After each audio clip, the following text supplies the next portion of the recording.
మన ప్రభువైన యేసుక్రీస్తు నామములో మీ అందరికీ శుభములు వందనాలు తెలియజేస్తున్నాను. మా ప్రియ శ్రోతలు దేవుని ప్రజలందరికీ మరొకసారి నా వందనాలు చెల్లించుకొనుచున్నాం. ఈ దినాన ఉపవాస దినం కనుక ఇందును గురించినటువంటి లేఖనాలు బైబిల్లో ఎన్నో విధాలుగా వ్రాయబడ్డాయి. ప్రియమైనటువంటి వారులారా, ఈ మాటల ద్వారా మీరు ఎంతగా ఆదరించబడతారని, హెచ్చరించబడతారని, ఆధ్యాత్మిక జీవితంలో మేలు పొందుతారని ఒక ఆశతో ఈ దినాన ఈ వాక్యాన్ని మనం ధ్యానించుకుందాం. మొదటిగా మూలవాక్యము 2వ దినవృత్తాంత గ్రంథములు 7వ అధ్యాయము 14వ వచనం మూలవాక్యంలోని చదువుకుని ముందుకు సాగి వెళ్దాం. 2వ దినవృత్తాంత గ్రంథములు 7వ అధ్యాయము 14వ వచనం ఒక మాట చదువుకుందాం. నా పేరు పెట్టబడిన నా జనులు తమ్మును తాము తగ్గించుకొని ప్రార్థన చేసి నన్ను వెదకిన ఎడల చెడు మార్గములను విడిచిన ఎడల ఆకాశము నుండి నేను వారి ప్రార్థనను విని వారి పాపములను క్షమించి వారి దేశమును స్వస్థపరచుదును అన్నాడు. చాలు ప్రియులారా, ప్రార్థన చేసిన వ్యక్తులు ఎవరైనా సరే మొదటిగా దేవునికి మనలను మనం అప్పగించుకొనవలెను. మనలో ఎన్ని శరీర బలహీనతలు ఉన్నాయి, లోపాలు ఉన్నాయి. ఇవన్నీ ప్రభు ఎరిగిన వాడే.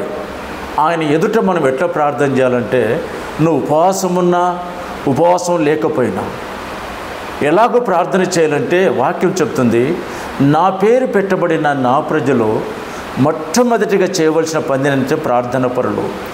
తమ్మును తాము తగ్గించుకోవాలి. ఏ విషయంలో తగ్గించుకోవాలి అంటే, భౌతికమైన విషయాలలో మనము తగ్గించుకొని దేవుని సన్నిధిలో ప్రార్థన చేయాలి. తమ్మును తాము తగ్గించుకొని చెడు మార్గమును విడిచిపెట్టాలి. ప్రియులారా, మన ఎడల అపరాధములు చేసిన వారు ఉన్నారు. మన ఎడల అపరాధములు చేసిన వారి పాపములు మనం క్షమించకపోతే మన అపరాధములు కూడా దేవుడు క్షమించడు, మన ప్రార్థన ఆలకించడని కూడా గుర్తుపెట్టుకోండి. ఎప్పుడైతే మనం దేవుని ఎదుట మనలను మనము తగ్గించుకుంటామో దేవుడు మన ప్రార్థన వింటాడని వాక్యం సెలవిస్తుంది. ఇది ప్రార్థన సమయం, ఇది ఉపవాస ప్రార్థన సమయం. ఈ సమయంలో ప్రార్థించే వ్యక్తులు ఎలా ఉండాలి అంటే, దేవుడి సన్నిధిలో శరీరమును బెండు చేయకూడదు, ఆత్మను బెండు చేయాలి. ప్రియులారా, ఆత్మను బెండు చేసి దేవుని సన్నిధిలో మనం ప్రార్థన చేయాలి.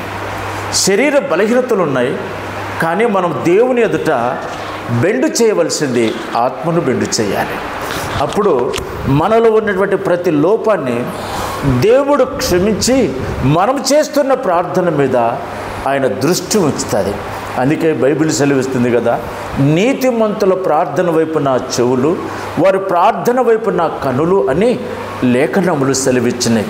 అట్లయితే ఈ దిన ఉపవాస దినములో కొందరు పాత నిబంధనలు ప్రార్థన చేశారు, కొందరు కొత్త నిబంధనలు ప్రార్థన చేశారు, ఉపవాసం ఉండి ప్రార్థన చేశారు. ఆ ఉపవాసము ద్వారా గొప్ప కార్యాలే జరిగినాయి. ప్రియులారా, మనం మార్కు రాసిన సువార్తలో ఒక మాటను మనం చదువుకుంటే 9వ అధ్యాయంలో మార్కు రాసిన సువార్త 9వ అధ్యాయము 29వ వచనం 29. అందుకు ఆయన ప్రార్థన వలనే గాని మరి దేని వలనైనను ఈ విధమైనది వదిలిపోవట అసాధ్యమని వారితో చెప్పింది. కింద ఫుట్బోర్డ్లు ఏం రాయబడింది? 2లో ఉపవాసము వలన రాయబడింది. ప్రియులారా, ఈ భూమి మీద శరీర ఏచ్ఛలు జయించాలన్నా, శరీర కోరికలు జయించాలన్నా మనం ఏమి చేయాలంటే ఉపవాస ప్రార్థన అవసరం. ఉపవాస ప్రార్థనలో శక్తి ఉంది. ఉపవాస ప్రార్థనలో దేవుడు కార్యములు చేస్తాడు. ఉపవాస ప్రార్థన దేవుడు వింటాడు అని కూడా గుర్తుపెట్టుకోండి. ఈ విధమైనటువంటి దయ్యములు వెళ్ళిపోవాలంటే మనం ఏం చేయాలంటే ఉపవాసం ఉండాలని ప్రార్థన చేస్తున్నాడు. సరే, ఎవరి బలహీనతను బట్టి ఎవరి శరీరం బట్టి వారు ప్రార్థన చేస్తూ ఉంటారు, మంచిది. దైవికంగా దేవుని వాక్యం మనకి ఏం చెప్తుంటే, ఉపవాసం ఉండి ప్రార్థన చేయటం ద్వారా దయ్యములు వెళ్ళిపోవచ్చునని రాయబడింది. ఆధ్యాత్మిక జీవితం అనేది బలపడుతుంది. ఆధ్యాత్మిక జీవితంలో మనము దేవుణ్ణి ఎరిగినటువంటి వారంగా ఈ భూమి మీద ఉంటాం.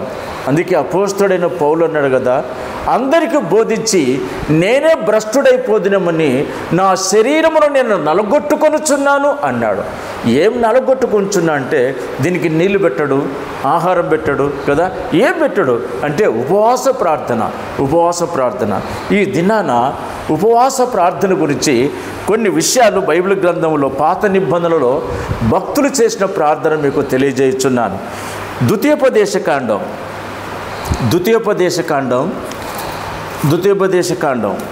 9వ అధ్యాయం, ద్వితీయోపదేశకాండం 9వ అధ్యాయం 17 వచనాన్ని మనం చదువుకుందాం. 9:17లో ఏం రాయబడింది? అప్పుడు నేను ఆ రెండు పలకలను పట్టుకొని నా రెండు చేతులలో నుండి మీ కన్నుల ఎదుట వాటిని క్రిందకు పడవేసి పగలగొట్టి మీరు యెహోవా దృష్టికి ఆ చెడు నడత నడిచి చేసిన మీ సమస్త పాపము వలన ఆయనకు కోపము పుట్టింపగా చూచి మునపటి వలె అన్నపానములు మాని 40 పగళ్ళు 40 రాత్రులు నేను యెహోవా సన్నిధిని సాగిలపడి తిని ఏలయనగా ప్రియులారా, నేను యెహోవా సన్నిధిని సాగిలపడి తిని 40 పగుళ్ళు 40 రాత్రులు మోసే దేవుని దగ్గర ప్రార్థన చేసినాడు. ఎవరి కొరకు చేసినాడంటే దేవుని ప్రజల కొరకు కదా. దేవుని ప్రజలు దేవుని విడిచిపెట్టినటువంటి వారు. పాపం అంటే ఆజ్ఞ అతిక్రమమే పాపం. ప్రియులారా, ప్రజలు దేవుని ఎదుట పాపము చేసినందున దేవుని కోపము ఇశ్రాయేలు ప్రజల మీద దిగి వచ్చింది. అయితే దేవునికి ప్రజలకు మధ్యవర్తిగా మోసే అడ్డుపడ్డాడు. మోసే అడ్డుపడి 40 దినములు 40 రాత్రులు 40 పగుళ్ళు ఉపవాసం ఉండి దేవుని సన్నిధిన ప్రజల పక్షాన దేవుని సన్నిధి అడ్డుపడెను అని వ్రాయబడింది. ప్రియులారా, అదే బైబిల్ గ్రంథం సెలవిస్తుంది, దేవుని కోపము చల్లార్చుటకు మోసే అడ్డుపడెను అని కీర్తనకారుడు చెప్పినటువంటి మాట జ్ఞాపకం చేస్తున్నా. అట్లాగైతే మోసే ఎవరి కొరకు 40 దినములు 40 రాత్రులు 40 పగలు ఉపవాసం అంటే ఇశ్రాయేలు యొక్క జీవితాల కొరకు, వారు నశించిపోకూడదని దేవునికి ప్రజలకు మధ్యవర్తిగా మోసే ఉపవాసం ఉండి ప్రార్థన చేసినాడు. వింటున్నారు కదూ, ప్రార్థన చేసినాడు. ఇదే మాట మనకు మరొక చాట కనపడుతుంది చూడండి. నిర్గమాకాండం 34వ అధ్యాయం. నిర్గమాకాండం 34వ అధ్యాయం 28వ వచనం. అతడు 40 రేయింబగళ్ళు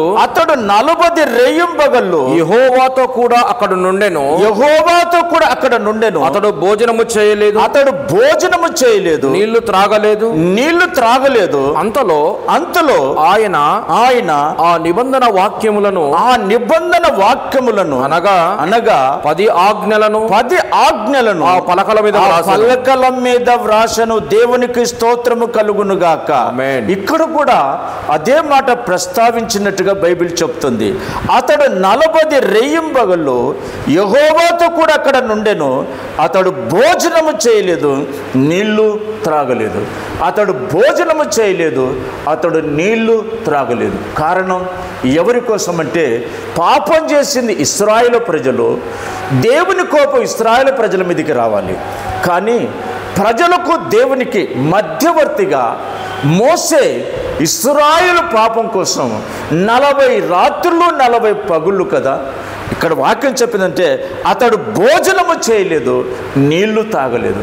ఉపవాసం ఉండి దేవుని సన్నిధిలో ఇశ్రాయేలు ప్రజల కొరకు ప్రార్థన చేసిన దేవుని కోపము చల్లార్చుటకై మోసే అడ్డుపడ్డని కూడా వాక్యం సెలవిస్తుంది.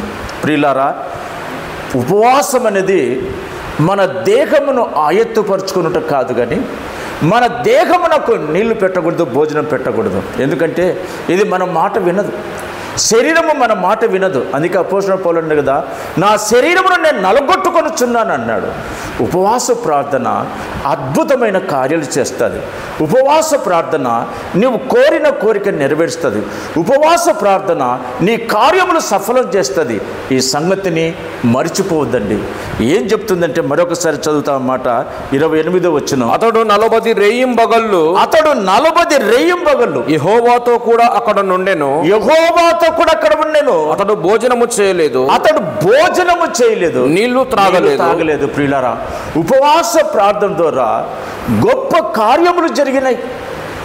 ప్రార్థించేవారు తక్కువైపోయినారు ఇప్పుడు కదా, ప్రసంగించేవారు ఎక్కువైపోయినారు, ప్రార్థన చేసేవారు కరువైపోయినారు. నేటి సంఘాలు కూడా మనం చూస్తున్నాం. సంఘాలలో వాక్యం ఉంది, వాయిద్యాలు ఉన్నాయి, యవనస్తులు ఉన్నారు, చక్కని పాటలు పాడగలిగిన వారు ఉన్నారు, కానీ ప్రార్థన చేసేవారు లేరు పిల్లరా.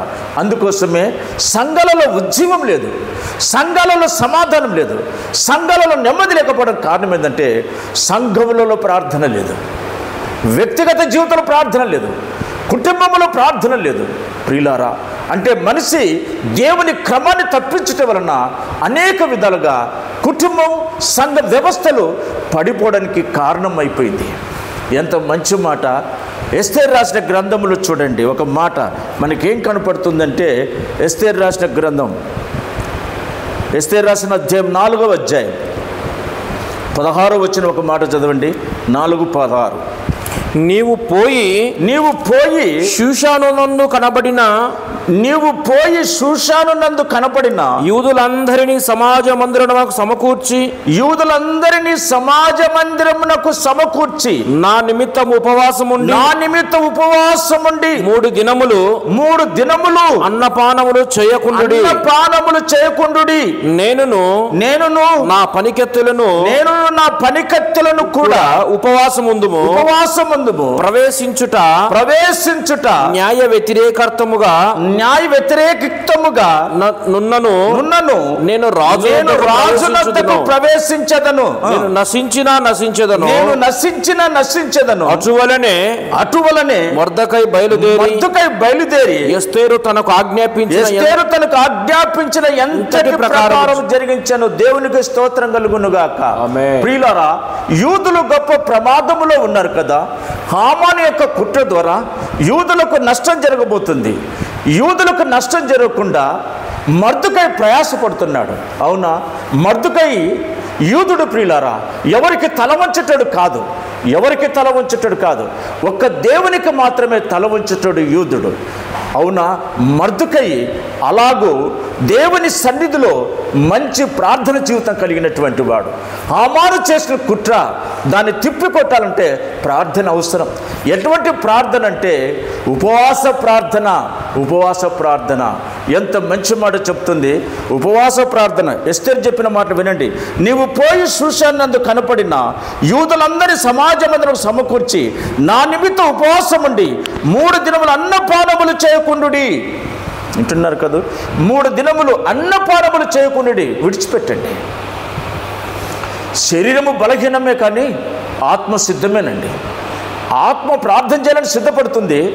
శరీర బలహీనత వలన మనిషి ప్రార్థన చేయలేకపోతున్నాడు. ఎస్తేరు చెప్తుంది కదా, నేనును నా పనికెత్తెలను కూడా 3 దినములు అన్నపానములు మానివేసి దేవుని సన్నిధిలో ప్రార్థన చేద్దాం. రాజు దగ్గరికి వెళ్ళడానికి ఇది వ్యతిరేకమే. అయినను నేను రాజు దగ్గరికి వెళ్తా, యూదులందరూ నశించిపోకుండా యూదులందరూ రక్షించబడినట్లుగా నేను న్యాయ వ్యతిరేకమైనప్పటికీ నేను రాజు దగ్గరికి వెళ్తానని ఎస్తేరు ఒక మంచి ఆలోచన కలిగినటువంటి బిడ్డ ప్రియులారా. ఆమె పరిశుద్ధాత్మ చేత నింపబడిన స్త్రీ ప్రియులారా. అందుకోసమే అందరిని సమకూర్చమని మర్దెకైకి తెలియజేసింది. వారందరూ ఒక స్థలంలో కూడి దేవుని సన్నిధిలో ప్రార్థన చేస్తున్నారు. 3 దినములు ఉపవాసం ఉండి దేవుని సన్నిధిలో కన్నీరు కార్చి ప్రార్థన చేసినప్పుడు ఎస్తేరు చెప్తుంది, నేను నశించినా పర్వాలేదు, నేను చచ్చినా పర్వాలేదు, కానీ యూదులు మాత్రం నశించకూడదు, దేవుని ప్రజలు నశించకూడదని 3 దినములు ఉపవాసం ఉండి రాజు దగ్గరికి వెళ్ళవలసినటువంటి పరిస్థితి వచ్చింది. అక్కడ ఉన్నటువంటి చెప్తున్నారు, అమ్మా ఇది న్యాయ వ్యతిరేకం, మనం రాజు దగ్గర వెళ్ళకూడదు, రాజు ఆజ్ఞాపించినాడు. 1 నెల వరకు ఏ మనుషుడు రాజు దగ్గరికి వెళ్ళకూడదని ఆజ్ఞాపించినాడంటే ఆమె అంటుంది, అయ్యా నేను నశించినా పర్వాలేదు, నేను చచ్చినా పర్వాలేదు, నా జనాంగం యూదులకు రక్షణ కావాలి, నా ప్రజల ఆపదలోంచి విడిపించబడాలి, ఆ దుష్టు నుంచి విడిపించబడాలని ఒక మంచి ఆలోచన కలిగి 3 దినములు ఉపవాసం ఉండి రాజు దగ్గరికి వెళ్ళటానికి ఇష్టపడింది. ప్రియులారా, ఆ కింద వచనం చెప్తుంది, అదే 5వ అధ్యాయంలో 3వ వచనం, దానికంటే 2వ వచనం చదువుకుందాం. 2వ వచనం అదే 5 ఎస్తేరు 5:2. రాణి అయిన ఎస్తేరు ఆవరణములో నిలవబడి ఉండుట రాజు చూడగా ఆమె యందు అతనికి దయ పుట్టిన దేవునికి స్తోత్రం కలుగును గాక. ఆమేన్. రాజు ఎదుట ఎస్తేరు నిలబడినప్పుడు ఆమె యందు దయ పుట్టెను. ఇది ఎవరు చేసినారు కార్యం? దేవుడు చేసినాడు. ఇది ఎవరు చేసినారు కార్యం అంటే రాజు మనసును మార్చి ఎస్తేరు మీద దయ చూపుటకు రాజుకు దేవుడే మంచి మనసు ఇచ్చినాడు. ప్రియులారా, న్యాయ వ్యతిరేకమైనటువంటి కార్యం ఇది. అవునా, ఇది రాజు దగ్గర వెళ్ళవలసిన సమయం కాదు, కానీ తప్పనిసరిగా వెళ్ళాలి. ఎస్తేరు రాజు దగ్గరికి వెళ్ళకపోతే ప్రమాదం ఉంది. ఆ ప్రమాదం తొలగిపోవాలంటే ఉపవాస ప్రార్థన అవసరం. అవునా, ఎస్తేరు తన పనికత్తెలతో 3 దినములు ఉపవాసం ఉండి ప్రార్థన చేసింది. 5:2 చెప్తుంది, రాణైన ఎస్తేరు రాజు ఎదుట నిలబడినప్పుడు రాజు అంటున్నాడు, ఎస్తేరు నీకేమి కావాలి? కారణం ఎస్తేరు మీద రాజుకు దయ పుట్టింది. చదవండి 3వ వచనం కూడా చదవండి. రాజు రాణి అయిన ఎస్తేరు నీకేమి కావాలను నీ మనవి ఏమిటి దేవునికి స్తోత్రం కలుగును గాక. రాజు ఎస్తేరుతో శిక్షించవలసినటువంటి రాజు ఎస్తేరు మీద దయ పుట్టిందండి. రాజు అంటున్నాడు, ఎస్తేరు నీ మనవి ఏమిటి, నీకేమి కావాలి? ప్రియులారా, ఉపవాస దినములో దేవుడు అడుగుతున్నాడు, ఎవరు ప్రార్థన చేస్తున్నారో దేవుడు వారి ప్రార్థన విని ఈ మాట అంటున్నాడు కదా. ఒక రాజు అంటున్నాడు, ఎస్తేరు నీకేమి కావాలి, నీ మనవి ఏమిటి? ఈరోజు మన మనవి ఏమిటి? దేవుని ఏం అడగబోతున్నాం? అవునా, వ్యర్థమైన వాటిని దేవుని అడగకూడదండి. అవసరమైనటువన్నీ మనకు అవసరమైన భౌతిక అవసరమైనటువంటి దేవునికి తెలుసు. మనం అడగవలసిన ప్రాముఖ్యమైన విషయాలు దేవుని సన్నిధిలో అడగాలి. రాజు ఎస్తేరుతో అంటున్నాడు, నీ మనవి ఏమిటి? నా రాజ్యంలో సగం రాజ్యం నీకు ఇస్తా, నీకేం కావాలి? నా వల్ల నీకేం కావాలి అని ఎస్తేరును రాజు అడుగుతున్నాడండి. ఒక ఉపవాస ప్రార్థన రాజు చట్టాన్ని మార్చింది. ఉపవాస ప్రార్థన యూదులకు క్షేమాన్ని కలిగించింది. అందుకు పిల్లారా, అప్పుడప్పుడు ఒకవేళ శరీర బలహీనత చేత మన ఉపవాసం ఉండలేకపోయినా అప్పుడప్పుడు ఉపవాసం ఉండటం ద్వారా మన శరీరంలో కొన్ని క్రిములు చనిపోతాయి. మన దేహాన్ని, మన శరీరంలో అవయవాలు నష్టపరిచే ఆ క్రిములు చనిపోతాయి. దేహంలో ఆరోగ్యాన్ని పొందుకుంటాం. ప్రతి మనిషికి ఉపవాస ప్రార్థన చాలా అవసరమని కూడా బైబిల్ గ్రంథం సెలవిస్తూ ఉంది. అయితే కొత్త నిబంధనలు కూడా ఉపవాసం జరిగింది. చదవండి, లూకా రాసిన సువార్త 8వ అధ్యాయం, లూకా రాసిన సువార్త 18వ అధ్యాయం 12వ వచనం. 18:12 ఏం రాయబడిందో చూడండి. 12 లూకా రాసిన సువార్త 18. వారమునకు 2 మార్లు ఉపవాసము చేయుచు నా సంపాదన అంతటిలో 10వ వంతు చెల్లించుచున్నానని తన్ను తాను ప్రార్థించుకొనుచున్నాడు. ప్రియులారా, యూదుల ఆచార ప్రకారము వారానికి ఎన్నిసార్లు ఉపవాసం? 2 మార్లు ఉపవాసం అంట. ఇది యూదుల ఆచారం కనుక ఒక పరిసయుడు దేవుని సన్నిధికి వెళ్ళాడు. ఒక పరిసయుడు దేవుని సన్నిధిలో వారమునకు 2 మార్లు ఉపవాసం ఉన్నాడు. దేవునికి వచ్చిన దశమభాగం ఇస్తున్నాడు. బైబిల్ గ్రంథంలో వ్రాయబడినట్టుగా అతడు లేఖనములను నెరవేర్చుకుంటూ ప్రార్థన చేసినాడు.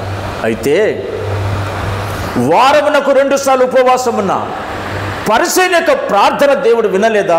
విన్నాడు. పరిసయ్యుని ప్రార్థన దేవుడు విన్నాడు. వినండి, బాగా వినాలి ఈ మాటను మీరు. పరిసయ్యుని దగ్గర ప్రార్థన ఉంది, ప్రవర్తన బాగులేదు. నిజంగా నేటి దినాలలో ప్రార్థన చేస్తున్నటువంటి వారి జీవితాలలో ప్రార్థన గంభీరంగా ఉండొచ్చు, ప్రార్థన ఆశ్చర్యాన్ని కలిగించేటట్లుగా నువ్వు ప్రార్థన చేయవచ్చు. ప్రవర్తన ముఖ్యం ప్రియులారా, నీ ప్రవర్తన ముఖ్యం. నీవు దేవుని సన్నిధికి వెళ్ళినప్పుడు నీ ప్రవర్తన ముఖ్యమని ప్రసంగి 5:1 చెప్తుంది కదా. ప్రార్థన చేయడానికి వెళ్ళినాడు, 2 మార్లు ఉపవాసం ఉన్నాడు, దేవునికి ఇచ్చే కానుకలు ఇస్తున్నాడు, తాను చేయవలసినవన్నీ చేసినాడు. కానీ అతడు చేసిన ప్రార్థన ఇతరులను తునీకరించి ప్రార్థన చేసినాడు. చాలా వరకు మనం కూడా ఇటువంటి అలవాట్లకు వెళ్ళిపోతామేమో. జాగ్రత్తమైన వాక్యం సెలవిస్తుంది. దేవుడు ప్రార్థన వింటాడు, దేవుడు ప్రార్థన వింటాడు, దేవుడు ప్రార్థనకు ప్రతిఫలం ఇస్తాడు. దేవుడు నా వల్ల నీకేమి కావాలో కోరుకోమని చెప్పే దేవుడు మన దేవుడు. ప్రియులారా, ఎంత మంచి దేవుడు కదా. నా వల్ల నీకేమి కావాలి ఎస్తేరు అన్నప్పుడు ఎస్తేరు ఏమి కోరుకున్నదో దేవుడు ఆమెకు ఇచ్చేసినాడు. ఇప్పుడు ఇక్కడ కూడా వారమునకు 2 సార్లు ఉపవాసం ఉన్నాడు, కానీ ఎన్నెన్నో నేను కార్యాలు చేసినని చెప్తున్నాడు, కానీ ప్రవర్తన బాగలేదు. ప్రవర్తన బాగలేదు. ప్రవర్తన బాగులేకుండా నువ్వు కొండలు పెగిలించేంతట్టుగా ప్రార్థన చేసినా దేవుడు నీ ప్రార్థన వినడు. సంవత్సరాల తరబడి ప్రార్థన చేస్తున్నావా సహోదరి సహోదరుడా, దేవుడు నీ ప్రార్థన వినలేదంటే నీ ప్రవర్తన మార్చుకో, నీ జీవిత విధానములు మార్చుకో, దేవునికి నిన్ను నువ్వు అప్పగించుకో. నీవు నిన్ను అప్పగించుకోవటం నేర్చుకో. దేవుని సన్నిధిలో నువ్వు కాలైపో. దేవుని సన్నిధిలో నిల్. నేను చేతగాని వాడిని ప్రభువా, ఇదిగో నాలో లోపాలు ఉన్నాయి, ఇదిగో నాలో బలహీనతలు ఉన్నాయి, నన్ను క్షమించు ప్రభు అని అడిగేటువంటి మనసు నీకుందా? చాలా వరకు ప్రార్థన చేస్తుంటాం, కానీ ఇతరులు మనం క్షమించాం. ఇతరులు మన ఎడల ఏదైనా అపరాధములు చేస్తే, ఏదైనా తప్పు చేస్తే క్షమించకుండానే ప్రార్థన చేస్తాం, గంటల తరబడి ప్రార్థన చేస్తాం. ఏమి ప్రయోజనం? ఏమి ప్రయోజనం ప్రియులారా? మన అపరాధములు దేవుడు క్షమించినప్పుడు, మన సహోదరుల మన అపరాధములు మనం క్షమించకపోతే దేవుడు మన ప్రార్థన వింటాడా? వినడు.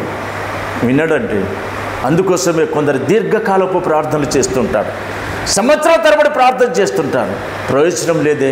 కారణం ఇదిగో, ఒక పరిసయుడు యూదుల ఆచార ప్రకారంగా వారానికి 2 సార్లు ఉపవాసం ఉండి ప్రార్థన చేసినాడు.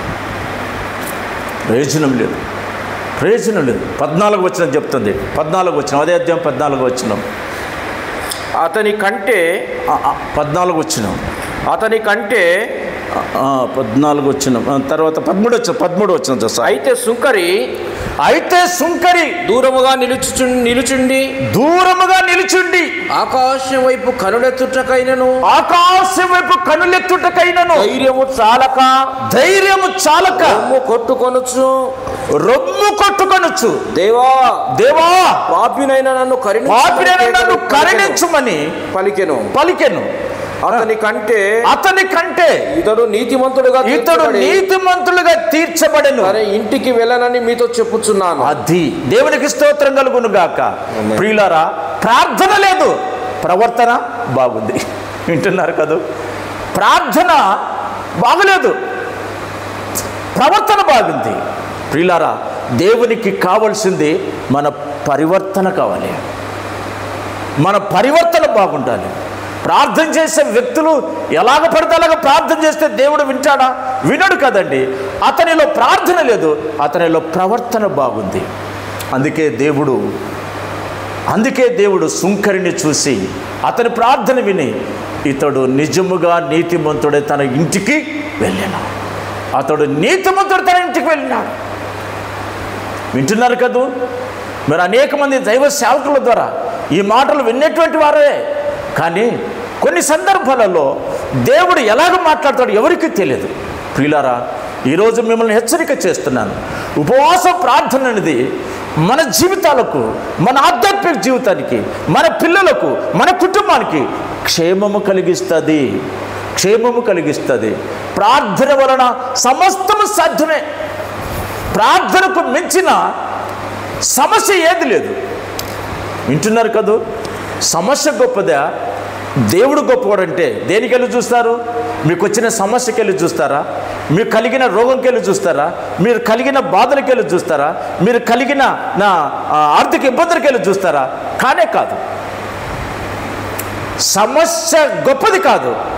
సమస్యకు మించిన దేవుడు ఉన్నాడు, యేసు ప్రభు. దేవునికి స్తోత్రం కలుగును గాక. అందుకోసమే సుంకరి ప్రార్థన లేదు, కానీ ప్రవర్తన బాగుంది. ప్రవర్తన బాగుంది. నీ ప్రవర్తన బాగు లేకుండా నువ్వు గంటల తరబడి ప్రార్థన చేసినా అది నిష్ప్రయోజనము సహోదరుడా, అది నిష్ప్రయోజనమని గుర్తుపెట్టుకో. రండి, మత్తయి రాసిన సువార్త, మత్తయి రాసిన సువార్త, మత్తయి రాసిన 6వ అధ్యాయం 5వ వచనాన్ని చదువుకుందాం. మరియు మీరు ప్రార్థన చేయనప్పుడు వేషధారుల వలె ఉండవద్దు. వేషధారుల వలె ఉండవద్దు. మనుషులకు కనపడవలనని సమాజ మందిరములలో వీధులలో నిలిచి ప్రార్థన చేయటం, వీధుల మూలలలోనూ నిలిచి ప్రార్థన చేయటం వారికి ఇష్టం. వారు తమ ఫలము పొంది ఉన్నారని మీతో నిశ్చయముగా చెప్పుచున్నాను. వింటున్నారు కదూ?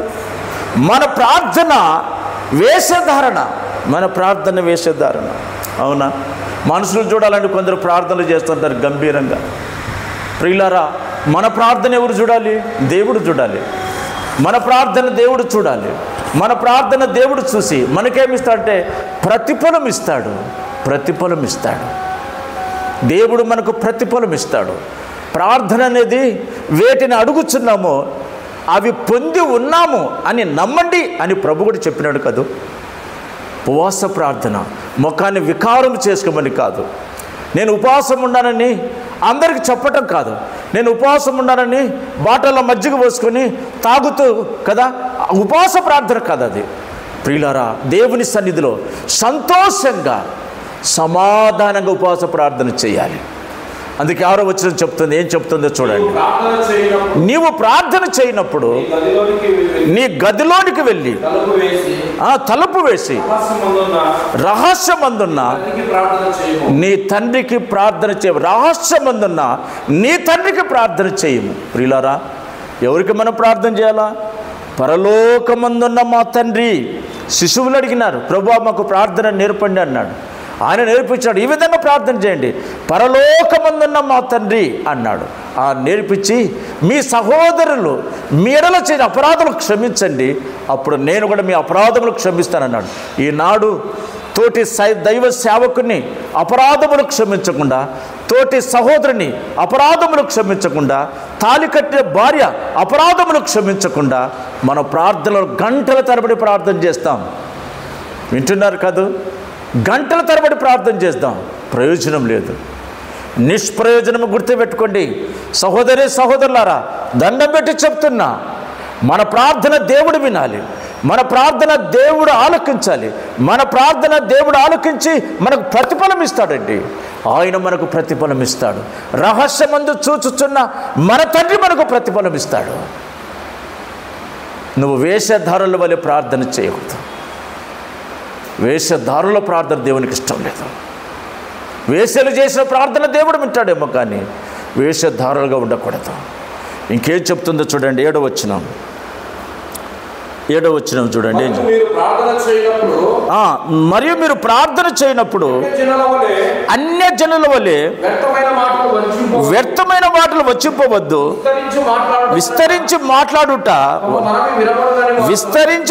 వలన తన మనవి వినబడిన వారు తలంచుచున్నారు. మీరు వారి వలె ఉండకుడి. దేవునికి స్తోత్రం కలుగును గాక. మీరు వారి వలె ఉండకుడి. అన్యజనులు దేనికోసం విచారిస్తారో వాళ్ళు విచారిస్తారు, మీరు విచారించకండి. మీ అవసరతలను నాకు తెలుసు, కానీ మీరు చేయవలసిన ప్రార్థన మీ ప్రవర్తనను సరిదిద్దుకోండి. నీ సహోదరుని తప్పులు క్షమించండి. అవునా? నీ ఎడల తప్పులు చేసినటువంటి నీ సహోదరుని క్షమించండి. నువ్వు నీ సహోదరుని క్షమించలేకుండా నువ్వు ఎంత ప్రార్థన చేస్తే దేవుడు వింటాడు? వినడండి. దయచేసి దండం పెట్టి చెప్తున్నా, నా ప్రియ సహోదరి సహోదరులారా, మన ఉపవాసం ఉండి ప్రార్థన చేస్తే దేవుడు ఖచ్చితంగా మన ప్రార్థన వింటాడు. దేవుడు ఖచ్చితంగా మన ప్రార్థన వింటాడు కదా. దేవుడు ఖచ్చితంగా మన ప్రార్థన వింటాడు. చూడండి ఒక మాట, యెషయా రాసిన గ్రంథం 58వ అధ్యాయం ఎట్లా చెప్తుంది వాక్యం? యెషయా రాసిన గ్రంథం 58వ అధ్యాయం 58వ అధ్యాయం ఏం చెప్తుందో చూడండి. ఎట్లా మరి ప్రార్థన చేస్తున్నారు అక్కడ భక్తులు. 58వ అధ్యాయం యెషయా రాసిన గ్రంథం 58వ అధ్యాయం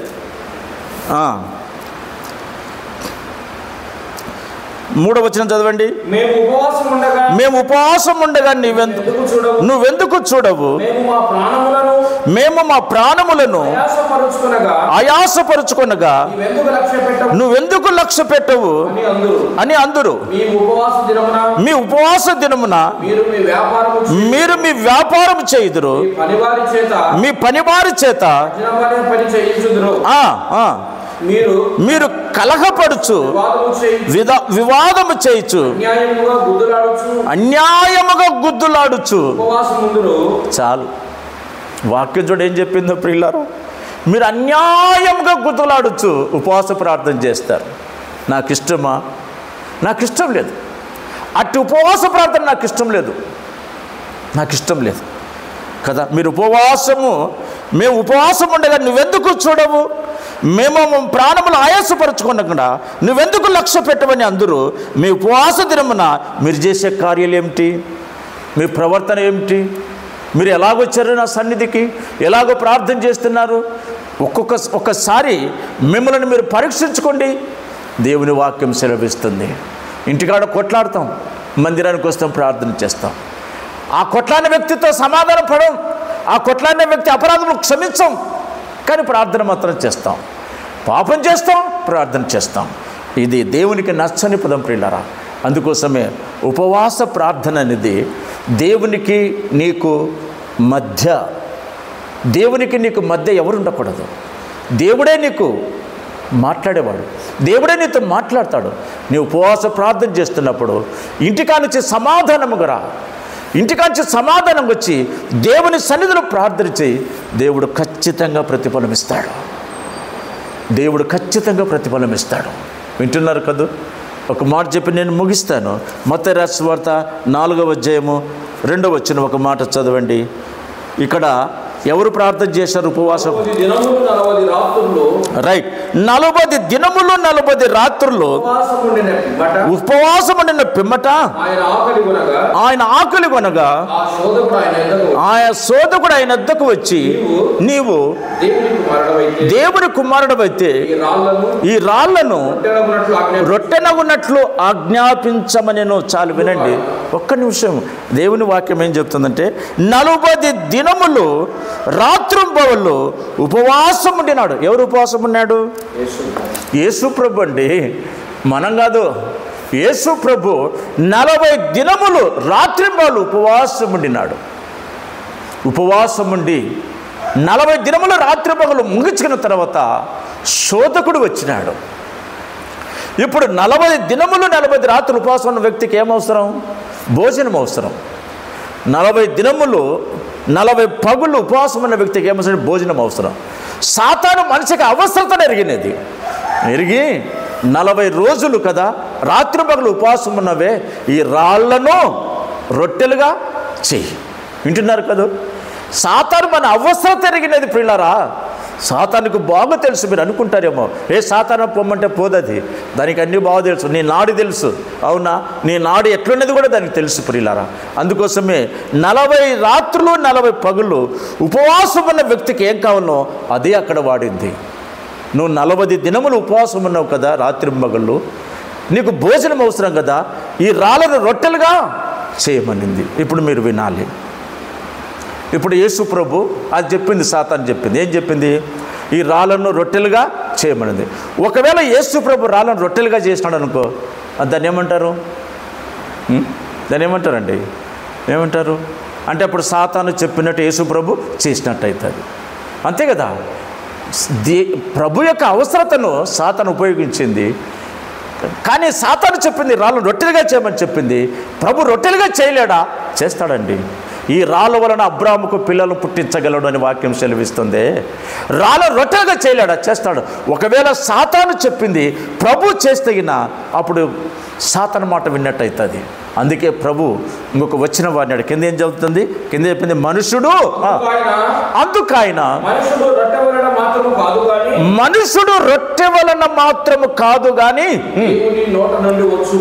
దేవుని నోట నుండి వచ్చు ప్రతి మాట వలన జీవించునని వ్రాయబడి. దేవునికి స్తోత్రం కలుగును గాక. మనుషుడు రొట్టె వలన కాదంట. మనుషుడు రొట్టె వలన కాదంట, వాక్యం. అందుకే బైబిల్ చెప్తుందా, నీ వాక్యము నన్ను బ్రతికించింది. వాక్యము బ్రతికిస్తుందండి మనలను. తిండి కాదు బ్రతికించేది, తిండి కాదు బ్రతికించేది. ఈ లోకంలో ఎంతోమంది ధనవంతులు తిండి తింటున్నారు, చచ్చిపోవడం లేదా? చచ్చిపోతున్నారే. అది కాదు ముఖ్యం. దేవునికి వాక్యము తెలుసు, సాతానుకు కూడా వాక్యం తెలుసు. అందుకే అవసరత నెరిగి ఈ రాళ్ళను రొట్టెలుగా చేయమన్నప్పుడు దాని మాట దేవుడు ఎందుకు వింటాడు? సాతాను మాట దేవుడు ఎందుకు ఇస్తాడు? అది చెప్తే ఎందుకు చేస్తాడు? ఆయన చేయడు కదండి. మనుషుడు రొట్టె వలన కాదు కానీ దేవుని నోట నుండి వచ్చు ప్రతి మాట వలన బ్రతుకుతాడు. పిల్లరా, ఈ ఉపవాస దినమున ప్రభు మనందరితో మాట్లాడుతున్నాడు. ఈ మాటలు ప్రకటిస్తున్న నాతో సహా ఈ వాక్యం అవసరం. ప్రియులరా, మన ఎడల మన సహోదరుడు అపరాధములు చేస్తే మనం క్షమించకుండా ఎన్ని సంవత్సరాలు దీర్ఘకాలపు ప్రార్థనలు చేసినా దేవుడు నీ మనవి వినడు. మీరు గుద్దులాడే ఇంట్లోంచి బయటకు వచ్చి మందిరంలోకి వచ్చి ప్రభు అంటే నేను మీ ప్రార్థన వింటానా? అదేనా మీ ఉపవాసం? ఎంత మంచి మాట యెషయా రాసిన గ్రంథంలో చెప్తున్నాడు కదా దేవుడు. ప్రియులారా, కొత్త నిబంధనలో ప్రభు కూడా ఉపవాసం ఉన్నాడు. 40 రాత్రులు 40 పగుళ్ళు మోసే లెక్కనే ప్రభు కూడా ఉపవాసం ఉండి ఈరోజు ప్రపంచంలో నశించిపోతున్న ప్రతి మనిషికి రక్షణ తీసుకొచ్చినాడు. దేవునికి స్తోత్రం కలుగును గాక. ఆయన ఉపవాస ప్రార్థన ప్రపంచానికి రక్షణ తీసుకొని వచ్చింది. పాపికి రక్షణ వచ్చింది. పాపి పరిశుద్ధుడిగా మార్చబడ్డాడు. ఆయన ప్రార్థనలో శక్తి ఉంది. ఆయన ప్రార్థనలో శక్తి ఉంది. ప్రపంచాన్ని కదిలించే శక్తి ఆయన కొద్ది. ప్రియులరా, అందుకోసమే ప్రార్థన జీవితం అనేది చాలా జాగ్రత్తగా ప్రార్థన చేయాలి. అవునా? చాలా జాగ్రత్తగా ప్రార్థన చేయాలి. మనం అట్లు ప్రార్థన చేస్తగిన దేవుడు మన ప్రార్థన వింటాడు. ప్రియులారా, అమ్మ, అయ్యా, ఈరోజు మన సంఘంలో ఇలాంటి ప్రార్థనలు ఉన్నాయా? అమ్మ, మన కుటుంబంలో ఇలాంటి ప్రార్థనలు ఉన్నాయా? అయ్యా, మన పిల్లలు ఇలాంటి ప్రార్థన చేస్తున్నారా? అయ్యా, మన కుటుంబంలో బలిపీఠాలు ఉన్నాయా? అయ్యా, మన కుటుంబాలలో ప్రార్థనలు ఉన్నాయా? ఈ రోజు నుంచి అయినా జ్ఞాపకం చేసుకోండి. వాక్యం సెలవిస్తుంది. విలాప వాక్యంలో 2వ అధ్యాయం, విలాప వాక్యంలో 2వ అధ్యాయం ఏం చెప్తుందో చూడండి. విలాప వాక్యంలో 2వ అధ్యాయం 19వ వచనం. విలాప వాక్యంలో 2వ అధ్యాయం 19వ వచనం. నీవు లేచి రేయి మొదటి జామున మొరపెట్టుము, నీళ్లు కుమ్మరించినట్లు ప్రభు సన్నిధిని నీ హృదయమును కుమ్మరించుము. దేవునికి స్తోత్రం కలుగును గాక. రేయ మొదటి జామున లేచి నీళ్లు కుమ్మరించినట్లుగా నీ హృదయము ప్రభు ఎదుట కుమ్మరించు. అందుకే ప్రభు చెప్పినాడు, నా పేరు పెట్టబడిన నా ప్రజలు తమ్మును తాము తగ్గించుకోవాలి. సహోదరుడా, నువ్వు ఇంటర్నేషనల్ స్పీకర్ అయినా, అవునా, గొప్ప బోధకుడివైనా, అవునా, గొప్ప గొప్ప ప్రసంగాలు చేసినా నీలో తగ్గింపు అనేది లేకపోతే దేవుడు నీ ప్రార్థన వినడు. నీ ప్రార్థన వినడు కదా. అందుకోసమే వారమునకు 2 దినాలు ఉపవాసం ఉండి ప్రార్థన చేసినటువంటి పరిసరి ప్రార్థన దేవుడు వినలేదు. కానీ ఎప్పుడో ఒకసారి చేసిన ప్రార్థన, శుంకరి ప్రార్థన విని ఇతడు నీతిమంతుడు అని ప్రభు చెప్పగలిగినాడు. సహోదరి సహోదరులారా, ఈ సమయం ముందు వాక్యం వింటున్నటువంటి నా ప్రియ సహోదరులారా, ఈ మాటలు జాగ్రత్తగా వినండి. దేవుడు గొప్ప కార్యములు చేస్తాడు. ప్రార్థన చాలా ప్రాముఖ్యం. మన ఆధ్యాత్మిక జీవితంలో ప్రార్థన చాలా ప్రాముఖ్యం. ఈ మాటలు మర్చిపోకండి. కనికరము కలిగిన దేవుడు మన ప్రార్థన వింటాడు. కనికరము కలిగిన దేవుడు మన ప్రార్థన వింటాడు. దేవుడు మన ప్రార్థనకు ఫలితాన్ని ఇస్తాడు కదా. అయితే నమ్మండి, ఉపవాస ప్రార్థన, శక్తి కలిగిన ప్రార్థన, అది చనిపోయిన వాడిని బ్రతికించింది, అది సచ్చిన వాడిని బ్రతికించింది. దండం పెట్టి చెప్తున్న ఈ వాక్యం ఇట్టున్నటువంటి నా ప్రియ స్తోత్రులారా, ఈ వాక్యం ద్వారా మీరు మేలు పొందాలని, ఈ వాక్యం ద్వారా దేవుని కార్యములు చూడాలని, ఈ వాక్యం ద్వారా మీ కుటుంబంలో జరుగుతున్న సమస్యలు పరిష్కారం కావాలని ఒక దేవుని సేవకునిగా దండం పెట్టి చెప్తున్నాను. ఈ మాటలు జాగ్రత్తగా వినండి. ఉపవాస ప్రార్థన మన జీవితాలను మారుస్తుంది, మన బ్రతుకులను మారుస్తుంది, మన ఇరుగు పొరుగు కుటుంబాలను మారుస్తుంది. మొట్టమొదటిగా దేవుని వాక్యానికి నువ్వు ప్రభావితం కా, దేవుని వాక్యానికి నువ్వు ప్రభావితం కా, నీ పరిసర ప్రాంతంలో ఉన్న ప్రజలు కూడా దేవునికి అప్పగిస్తాడు. దేవునికి స్తోత్రం కలుగునుగాక. అవునా, ఈ ఉపవాస దినాన ప్రభువును మనం ప్రార్థించబద్ధులమైన కనికరము కలిగిన దేవుడు ఆయన మనకిచ్చిన సమయాన్ని బట్టి మనం ఎంతగానో దేవునికి స్తుతించబద్ధులమైన ప్రియులారా, మీ అవసరతల కొరకు ఇదిగో మా సెల్ నెంబర్ కూడా మరి అక్కడ తెలియచేయబడుతున్నాయి. మీ అవసరత ఏదైనా సరే మాకు ఒక్కసారి ఫోన్ చేయండి. తప్పకుండా మీ కుటుంబాల కొరకు, మీ పిల్లల కొరకు ప్రార్థన చేస్తున్నాం. ఎట్టి పరిస్థితులున్నా దేవుడు మాత్రం ప్రార్థన వింటాడు, మీకు మేలు జరుగుతుంది. అదిగో కనపడుతున్నటువంటి ఆ సెల్ ఫోన్ నంబర్కు మీరు ఫోన్ చేయండి. తప్పకుండా మీకోసం, మీ కుటుంబం కోసం ప్రార్థన చేస్తాను. దేవుడు ఈ మాటలను ఆయన వినికిడిలో దీవించునుగాక. ఆమేన్. ప్రార్థన చేసుకుందాం. మహాగణుడవైన మా తండ్రి, పరిశుద్ధుడవైన మా తండ్రి, మీకు స్తోత్రములు నాయన. ఈ యొక్క సమయమందు నీ ఉపవాస ప్రార్థన గురించి తెలియజేయడానికి మీరు కావాల్సిన జ్ఞానమునిచ్చినందుకే స్తోత్రాలు. మా ప్రియ శ్రోతలు ఎవరైతే ఈ మాటలు వినగలిగినారో, చూడగలుగుతున్నారో వారి కుటుంబాలను మీరు ఆశీర్వదించమని ప్రార్థన. తండ్రి, కుటుంబాలను పాపం నుంచి ప్రభావితం చేయండి, మీ రక్షణ భాగ్యం అనుగ్రహించమని వేడుకొనుచున్నాం.